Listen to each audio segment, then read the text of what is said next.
सिर्फ 1 मिनट में बताऊंगा कि क्यों तुम जितना भी पैसा कमा लो वह कम है। तुम जॉब करते हो और टाइम को पैसे के लिए ट्रेड करते हो, लेकिन कभी सोचा है कि पैसा कहां से आता है? सच्चाई ये है कि बैंक जितना पैसा चाहे उतना प्रिंट कर सकती है। पेपर और सिक्के में सिर्फ 3% पैसा होता है, बाकी 97% तो डेप्थ या कर्ज होता है। इमेजिन करो तुम लोन लेते हो घर या कार खरीदने के लिए।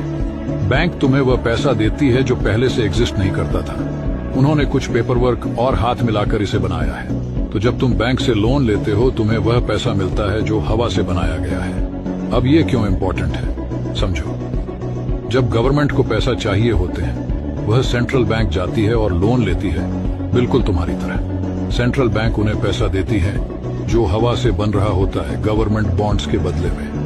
नए बनाए गए पैसे सिस्टम में डाले जाते हैं तो पहले सर्कुलेशन में जितना पैसा था उनका वैल्यू थोड़ा कम हो जाता है और उसे इन्फ्लेशन कहते हैं। मैं तुमको ये क्यों बता रहा हूँ? क्योंकि जब तुम मेहनत करके पैसा कमाने में लगे हो तब बैंक ऑन डिमांड पैसा प्रिंट कर रही है, जिससे तुम्हारी सेविंग्स की वैल्यू कम हो रही है। अब इसके लिए क्या कर सकते हैं? अगर तुम चाहते हो कि तुम्हारा पैसा इन्फ्लेशन के कारण उड़ ना जाए तो ध्यान दो मल्टीपल इनकम सोर्स बनाने पर। अगर तुम्हें यह समझ में आ गया तो कमेंट सेक्शन में 100 ड्रॉप करो।